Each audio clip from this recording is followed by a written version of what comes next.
Silicon city ಬೆಂಗಳೂರಿನಲ್ಲಿ footpath ಮೇಲೆ ವ್ಯಾಪಾರ ಮಾಡಿಕೊಂಡು ಅನೇಕರು ಬದುಕು ಕಟ್ಟಿಕೊಂಡಿದ್ದಾರೆ. ಆದರೆ ಇವರೆಲ್ಲರಿಗೂ ಕೂಡ ಇದು ಬಿಗ್ ಶಾಕ್. ಫುಟ್ಪಾತ್ ಒತ್ತುವರಿದಾರರೇ ಹುಷಾರ್ ಹುಷಾರ್ ಹುಷಾರ್. ನಾಳೆಯೇ ಡೆಡ್ಲೈನ್. ಬುಧವಾರದಿಂದ ಆಪರೇಷನ್ ಫುಟ್ಪಾತ್ ಒತ್ತುವರಿ ಕಾರ್ಯಾಚರಣೆ ಶುರುವಾಗುತ್ತೆ. ಫುಟ್ಪಾತ್ ತೆರವು ವಿಶೇಷ ಕಾರ್ಯಾಚರಣೆ ಶುರುವಾಗಲಿದೆ. ಜುಲೈ 1ರವರೆಗೂ ಫುಟ್ಪಾತ್ ಒತ್ತುವರಿ ತೆರವಿಗೆ ಗಡುವನ್ನು ಕೊಡಲಾಗಿದೆ. ನಾಳೆ ಒಳಗೆ ಫುಟ್ಪಾತ್ ತೆರವು ಮಾಡೋಕೆ ಸೂಚನೆ ಕೊಡಲಾಗಿರೋದು. ತಪ್ಪಿದ್ರೆ ಭಾರೀ ದಂಡ, ಲೈಸೆನ್ಸ್ ಕ್ಯಾನ್ಸಲ್ ಎಂಬ ಎಚ್ಚರಿಕೆಯನ್ನು ಕೊಡಲಾಗಿದೆ. ಫುಟ್ಪಾತ್ ಮೇಲೆ ಅಂಗಡಿ ಇಟ್ಟಿದ್ರೆ ದುಬಾರಿ ದಂಡವನ್ನು ಹಾಕ್ತಾರೆ. ಅಂಗಡಿಗಳನ್ನು ಎಕ್ಸ್ಟೆಂಡ್ ಮಾಡಿದ್ರೆ ಲೈಸೆನ್ಸ್ ರದ್ದಾಗುತ್ತೆ. ಬೀದಿ ಬದಿ ವ್ಯಾಪಾರಿಗಳಿಗೆ ಇದು ಬಿಗ್ ಶಾಕ್. ಯಾಕಂತ ಹೇಳಿದ್ರೆ ಫುಟ್ಪಾತ್ಗಳನ್ನ ಒತ್ತುವರಿ ಮಾಡಿಕೊಂಡು ಸಾಕಷ್ಟು ಜನ ವ್ಯಾಪಾರ ಮಾಡ್ತಾ ಇದ್ದಾರೆ. ಇದರಿಂದ ಸಂಚಾರಿ ದಟ್ಟಣೆ ಉಂಟಾಗ್ತಾ ಇದೆ. ಜನರಿಗೆ ಓಡಾಡೋಕ್ಕೂ ಜಾಗ ಇಲ್ಲ.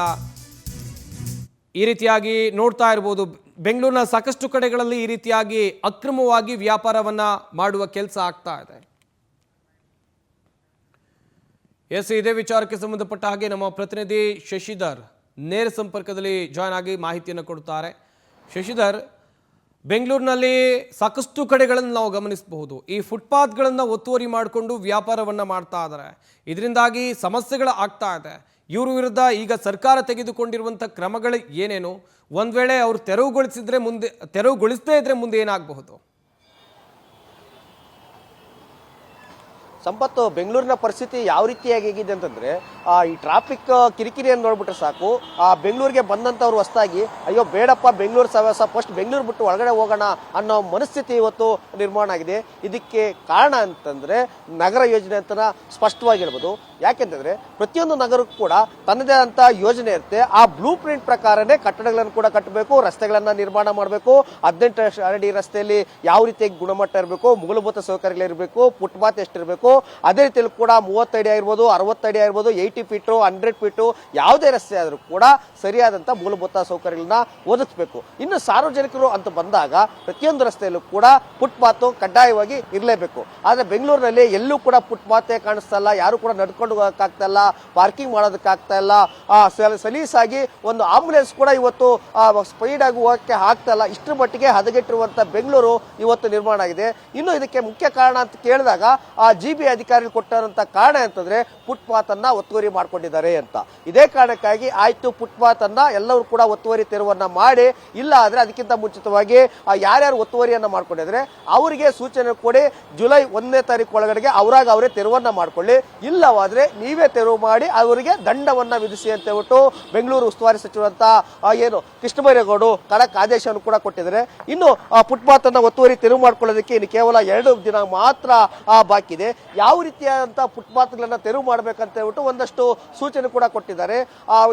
ಅಂಗಡಿ ಇರ್ಬೋದು, ಅದೇ ರೀತಿ ಕೂಡ ವಾಣಿಜ್ಯ ಸಂಕೀರ್ಣ ಇಲ್ಲ ಕಟ್ಟಡ, ಆ ಕಟ್ಟಡದಿಂದ ಮುಂದೆ ಏನಿರುವಂತಹ ಫುಟ್ಪಾತ್ ಏನಿದೆಯೋ ಆ ಫುಟ್ಪಾತ್ ನಲ್ಲಿ ಯಾವುದೇ ರೀತಿಯಾಗಿ 1 ಅಡಿ ಜಾಗವನ್ನು ಕೂಡ ಯಾರು ಬಳಕೆಯನ್ನು ಕೂಡ ಮಾಡ್ಕೊಳ್ಳುವಂತಿಲ್ಲ. ಈ ರೀತಿಯಾಗಿ ಟೀ ಸ್ಟಾಲ್ ಆಗಿರ್ಬೋದು, ಗೋಬಿ ಮಂಚೂರಿ ಹಾಕೋದಾಗಿರ್ಬೋದು, ಇಲ್ಲ ಇನ್ನಿತರೆ ಫುಟ್ಪಾತ್ ವ್ಯಾಪಾರ ಆಗೋದು, ದೋಸೆ ಕ್ಯಾಂಟೀನ್ ಆಗಿರ್ಬೋದು, ಟೀ ಕಾಫಿ ಅಡ್ಡಾಗ್ಲಾಗಿರ್ಬೋದು, ಮತ್ತೆ ಕೆಲವೊಂದಷ್ಟು ಜನ ಜಾಹೀರಾತು ಫಲಕಗಳನ್ನ ಹಾಕೊಂಡಿರ್ತಾರೆ. ನಮ್ಮ ಹೋಟೆಲ್ ನಲ್ಲಿ ಏನ್ ಸಿಗುತ್ತೆ, ನಮ್ಮ ಜ್ಯೂಸ್ ಅಂಗಡಿಯಲ್ಲಿ ಏನ್ ಸಿಗುತ್ತೆ ಅಂತ ಹೇಳಿ ಕೂಡ ಒಂದಷ್ಟು ಜನ ಬೋರ್ಡ್ಗಳನ್ನು ಕೂಡ ಇಟ್ಕೊಂಡಿರ್ತಾರೆ. ಇಂಥದ್ದು ಕೂಡ ಪ್ರತ್ಯೇಕವಾಗಿ ದಂಡವನ್ನ ವಿಧಿಸಬೇಕು ಅಂತ ಹೇಳ್ಬಿಟ್ಟು ಆದೇಶವನ್ನು ಕೂಡ ಕೊಟ್ಟಿದ್ದಾರೆ. ಆದ್ರೆ ಇದಕ್ಕಿಂತ ಮುಂಚಿತವಾಗಿ ಯಾವ್ದಾದ್ರು ದಂಡವನ್ನ ಹಾಕ್ಬೇಕು, ಇಲ್ಲ ಒತ್ತುವರಿ ತೆರವನ್ನ ಮಾಡ್ಬೇಕಂತಂದ್ರೆ ಅದಕ್ಕಿಂತ ಮುಂಚಿತವಾಗಿ ಸಂಬಂಧಪಟ್ಟಂತವರಿಗೆ ನೋಟಿಸ್ ಅನ್ನ ಕೊಡುವುದು ಕಡ್ಡಾಯ. ಆದ್ರೆ GB ಅಧಿಕಾರಿಗಳು ಇದುವರೆಗೂ ಕೂಡ ಯಾವುದೇ ಒಂದು ಅಂಗಡಿ ಮಾಲೀಕರು ಕೂಡ ಬಂದು ಇದುವರೆಗೂ ಕೂಡ ನೋಟಿಸ್ ಅನ್ನು ಕೂಡ ಕೊಟ್ಟಿಲ್ಲ. ನೀವು ತೆರವು ಮಾಡಿ ಫುಟ್ಪಾತ್ ಅನ್ನ ಒತ್ತುವರಿ ಮಾಡ್ಕೊಂಡಿರಂತ ಯಾರಿಗೂ ಕೂಡ ಸೂಚನೆಯನ್ನು ಕೂಡ ಕೊಟ್ಟಿಲ್ಲ ಅಂತ ಇಲ್ಲಿ ಒಂದಷ್ಟು ಜನ ಅಂಗಡಿ ಮಾಲೀಕರು ಮತ್ತೆ ಅದೇ ರೀತಿ ಕೂಡ ಶಾಪ್ನ ಮಾಲೀಕರು ಕೂಡ ಹೇಳ್ತಿದ್ದಾರೆ. ಇನ್ನು 2 ದಿನದಲ್ಲಿ ಯಾವ ರೀತಿಯಾಗಿ ಒತ್ತುವರಿ ತೆರವನ್ನ ಅವರೇ ಮಾಡ್ಕೊಳ್ತಾರ, ಇಲ್ಲ GB ಅವರು ಏನಾದ್ರು JCBಗಳನ್ನ ತಂದು ಆರ್ಭಟವನ್ನ ಮಾಡಿ ಸುಮ್ಮನೆ ಆಗ್ತಾರ? ಯಾಕಂದ್ರೆ ಬೆಂಗಳೂರಲ್ಲಿ ಲಕ್ಷಾಂತರ ಜನ ಬೀದಿ ಬದಿ ವ್ಯಾಪಾರಿಗಳಿದ್ದಾರೆ. ಅವರೆಲ್ಲರೂ ಕೂಡ ಫುಟ್ಪಾತ್ ಅನ್ನೇ ಬಳಕೆಯನ್ನ ಮಾಡಿಕೊಂಡು ಎಲ್ಲ ಕಡೆ ಕೂಡ ವ್ಯಾಪಾರವನ್ನು ಮಾಡ್ತಾರೆ. ಅದಕ್ಕೆ ಸಂಬಂಧಪಟ್ಟಂತೆ ಟ್ರಾಫಿಕ್ ಅವರು ಬಂದು ಅವ್ರ ಹತ್ರ ವಸೂಲಿ ಮಾಡಿಕೊಂಡು ಜೋಬ್ಗೆ ಹಾಕೊಂಡು ಹೋಗ್ತಾ ಇರ್ತಾರೆ. ಆದ್ರೆ ಟ್ರಾಫಿಕ್ ಕಂಟ್ರೋಲ್ ಆಗ್ತಾ ಇಲ್ಲ, ಫುಟ್ಪಾತ್ ವ್ಯಾಪಾರಿಗಳು ಕೂಡ ಕಡಿವಾಡ ಆಗ್ತಾ ಇಲ್ಲ, ಅವರಿಗೆ ಪ್ರತ್ಯೇಕವಾದಂತಹ ಮಾರ್ಕೆಟ್ ವ್ಯವಸ್ಥೆಯನ್ನು ಕೂಡ ಮಾಡ್ತಾ ಇಲ್ಲ.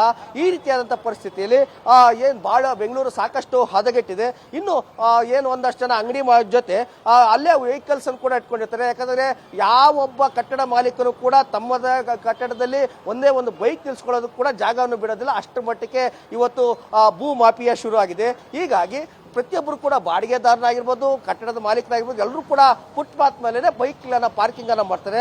ಈಗ ನೋಡ್ತಾ ಇರ್ಬೋದು, ನಾನು ಸದ್ಯಕ್ಕೆ ಏನು ಶಾಂತಿನಗರಕ್ಕೆ ಹೋಗೋದು ಹಡ್ಸನ್ ಸರ್ಕಲ್ನಿಂದ ಶಾಂತಿನಗರಕ್ಕೆ ಹೋಗುವಂತ ರಸ್ತೆ, ಇದು ಮಿಷನ್ ರೋಡ್ ಅಂತ.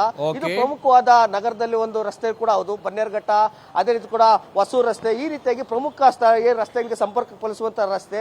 ಈ ರಸ್ತೆಯಲ್ಲೂ ಕೂಡ ಎಲ್ಲಂದ್ರಲ್ಲಿ ಬೇಕಾಬಿಟ್ಟಿಯಾಗಿ ಪಾರ್ಕಿಂಗ್ ಇದೆ, ಮತ್ತೆ ಫುಟ್ಪಾತ್ ಕೂಡ ಒತ್ತುವರಿ ಆಗಿದೆ, ಸಾಕಷ್ಟು ಟ್ರಾಫಿಕ್ ಕೂಡ ಕಿರಿಕಿರಿ ಆಗ್ತಿದೆ. ಹೀಗಾಗಿ ಇನ್ನು 2 ದಿನದಲ್ಲಿ ಯಾವ ರೀತಿಯಾಗಿ ಬದಲಾವಣೆ ಆಗುತ್ತೆ, ಅವರೇ ತೆರವು ಮಾಡ್ತಾರಾ ಇಲ್ಲ GB ಏನಾದ್ರು ದಂಡದ ಜೊತೆ ಒತ್ತುವರಿ ತೆರವನ್ನ ಮಾಡ್ತಾರಂತ ಕಾದ್ ನೋಡ್ಬೇಕಿದೆ ಸಂಪಾತ್. ಥ್ಯಾಂಕ್ ಯು ಶಶಿಧರ್ ತಮ್ಮೆಲ್ಲ ಡೀಟೇಲ್ಸ್ಗಾಗಿ.